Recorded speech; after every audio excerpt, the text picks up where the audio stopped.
Overnight Mail by Moabite. From her seat outside the cafe, Luna watched the bustle of the market as she sipped her coffee. She had been coming to Ponyville every week for months now, and the whispers and stares had finally subsided. It had been difficult at first, but she had stuck through it for her friend.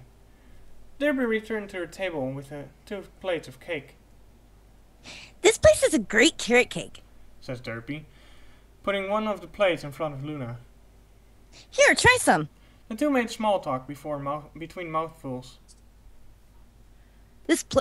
I hear Celestia has you back at your old job, Said Derpy, wiping a few crumbs from her lips. Yes, she feels that the people trust me again, said Luna.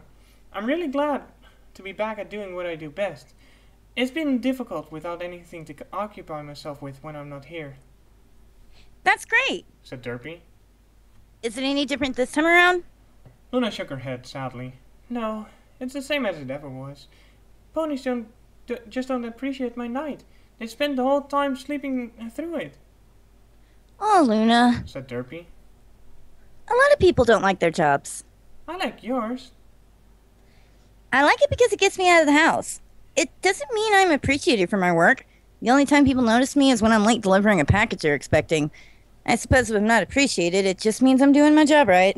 Luna laughed. That's not true. I've seen ponies squalling with delight when you arrive with your package. Shielding her eyes from the sun, she looked at the sky and sighed. I don't think anyone has ever celebrated darkness descending. Derpy hated to see Luna brooding. At least it's easy work. She ventured. Easy? Cried Luna. The other patrons in the cafe turned to look at them, and she lowered her voice again. Easy? It's a long night, Derpy. You don't understand what it's like, No. said Derpy, taken aback. No, I suppose I don't.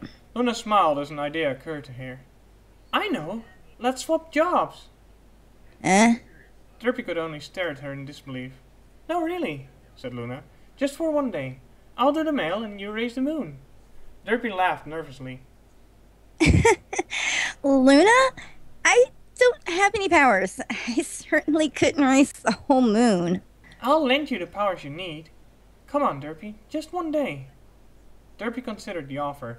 The more she thought of it, the better it sounded. It was practically a day off, away from her daily rounds. All right, you're on, She said.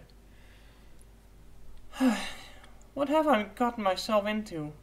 Thought Lona, as the postmaster stacked another box onto the already substantial pile next to her desk. The gruff old pony seemed to be enjoying this a bit too much. Little Derpy, you pulled a fast one on you, Your Highness. Miss Rarity had new fabric samples always come on the first day of every month. Twilight Sparkle is restocking her library this week, so there's a lot of heavy lifting up today. Luna groaned, but continued to sort through the letters in front of her. Derpy had tried to explain the route she would take, but her notes included flow networks of the shortest path formulas, which seemed far beyond Luna's embarrassingly limited mathematics. She had even included the detailed weather report with wind speeds. Eventually, satisfied with the order of delivery, Luna stood and hoisted the saddlebags onto her back, but immediately buckled under the weight. Forcing herself to stand up straight, she trotted unsteadily at the door of the post office. The sun was rising in the east as she stepped outside in the chill air, meaning she was already behind schedule, so she braced herself for a jump and spread her wings. Unfortunately, the saddlebags weighed her down so much for flight, and she could only manage a few meters before dropping heavily to the ground again. Derpy, clearly, had far stronger wings than she did. Luna settled on a brisk canter until her load would be lighter. Panting heavily, Luna was struggling to keep up the path to Sweet Apple Acres house when a small blur sprinted out from behind the buildings towards her. It was Winona, the Apple family's dog, her tongue out and her tail pumping. When she got closer, she skidded to a halt in front of Luna, her eyes widened at the unfamiliar pony. Where was Derpy? Who was this strange mare? Danger! Winona began to bark and snarl at Luna, who stood at her ground. Not getting a reaction, Winona dove in near the stranger and snapped her jaws menacingly. Luna sighed heavily and lowered her horn, levitating the dog into the air out of reach. There was an audible pop, and Winona suddenly dropped to the ground, landing painfully on her rear.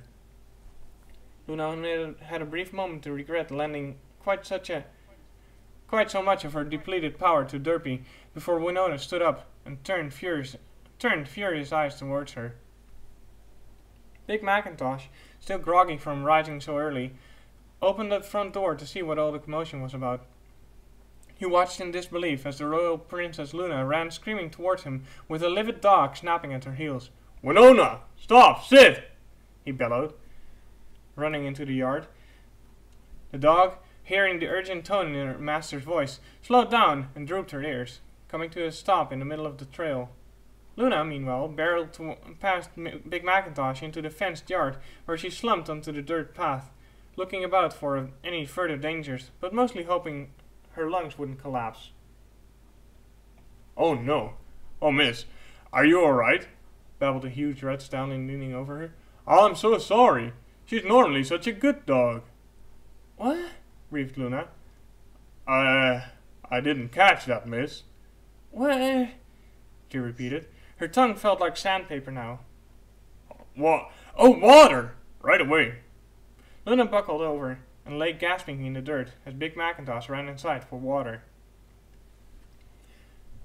It was nearly noon by the time Luna finally finished her run and made it back to the post office, far behind schedule.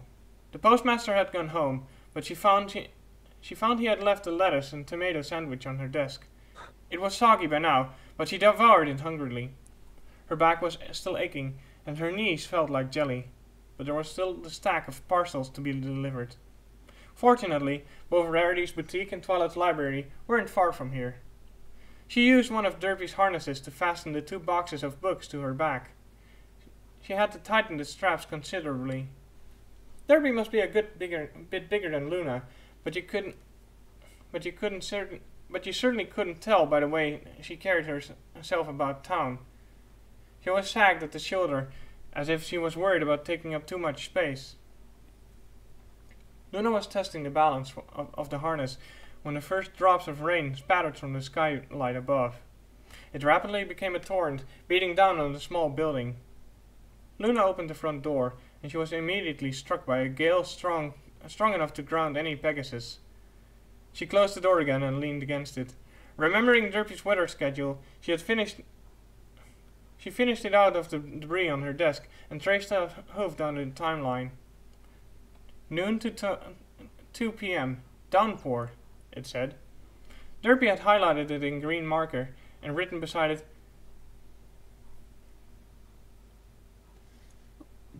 "Make sure you finish it before this."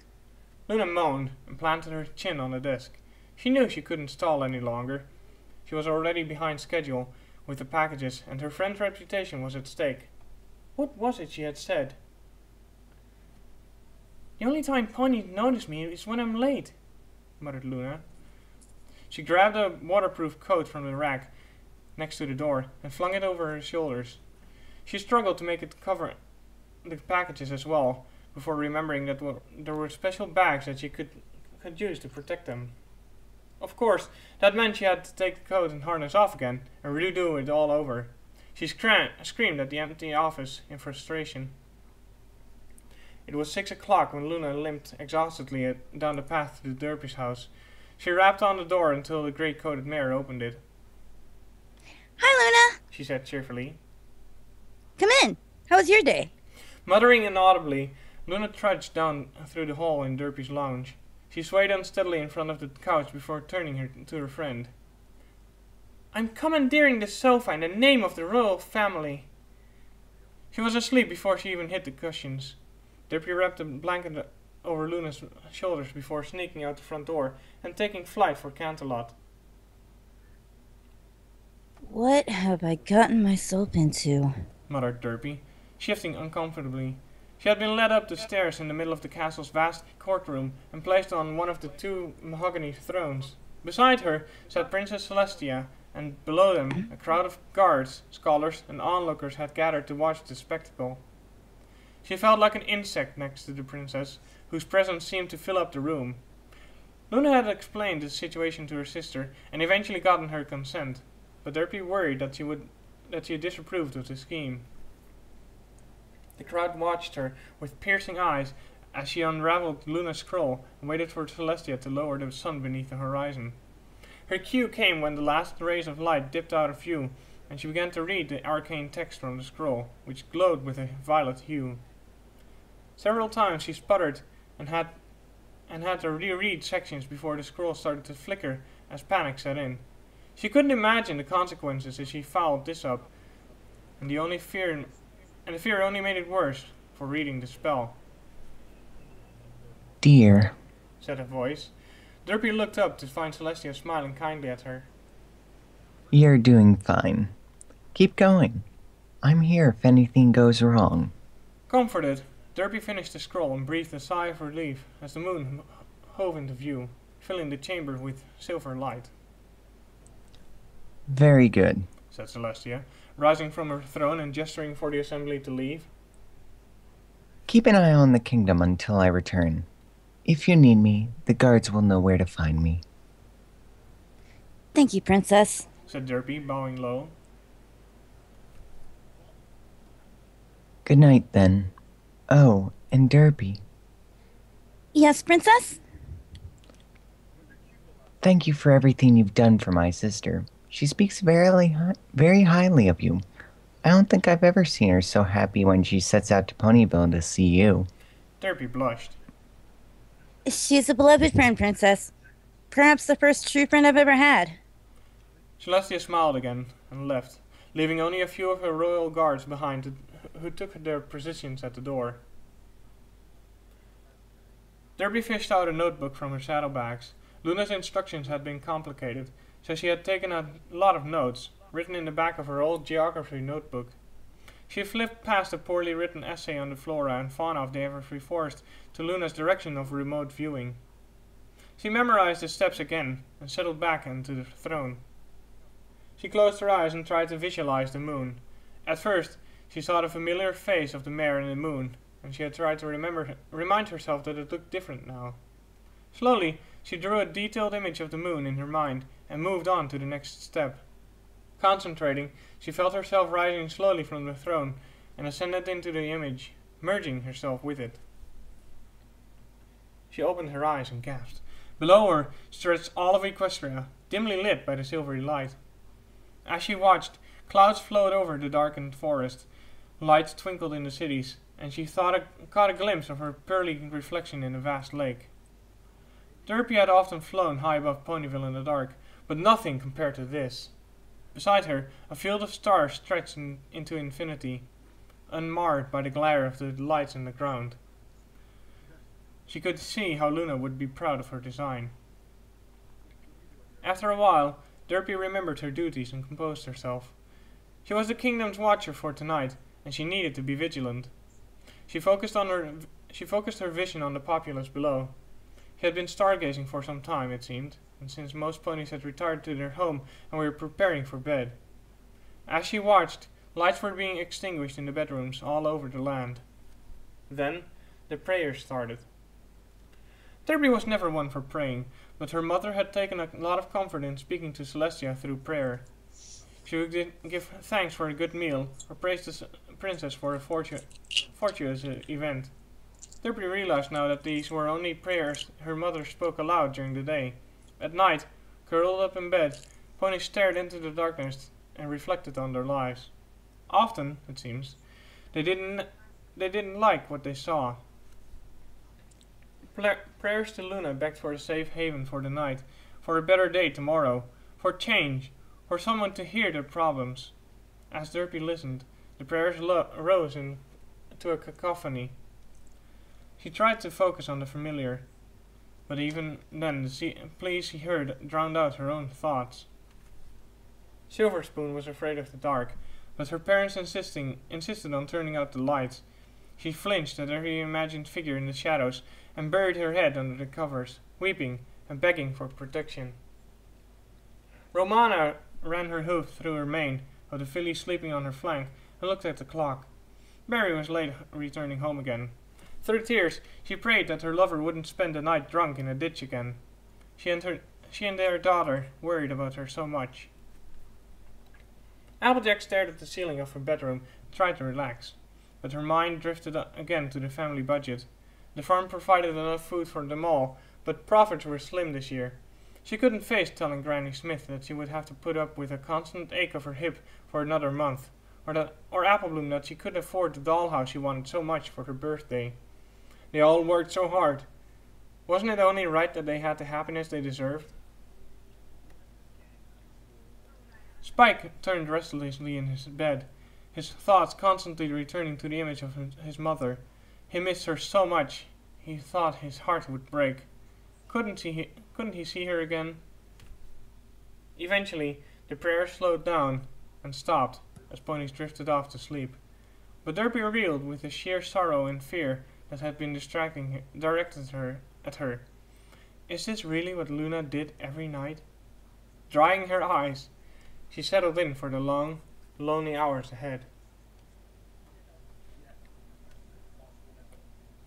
They met again at the same cafe the following week. Derpy had offered to get their foods from the counter, but Luna had been very insistent on going herself. "You've been here all morning," she had said. "Rest yourself for a bit."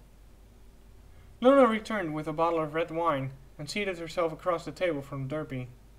Luna seemed very cheerful today, but Derpy was still guilt-ridden about the comment she had made the previous week. "Luna," she began. "I'm really sorry I said your job was easy. I don't think I could do it even once more. I really didn't mean any offense." Luna's bright laugh made Derpy feel at ease again. "You didn't offend me, Derpy, but I'm glad we traded places. My muscles ached for days, but it helped me come to terms with a few of my own worries." Leaning forward, she poured a glass of wine for each of them. She raised hers above the table. "May our work always show the efforts we put into it," she said. Laughing, Derpy raised her own glass. "And the love we put into it." That night, with the moon high in the sky, Luna watched as her weary subjects retired to their beds. They may sleep throughout the night, she thought, but that's all right. She was happy that she could give them the rest that the day could not. The end.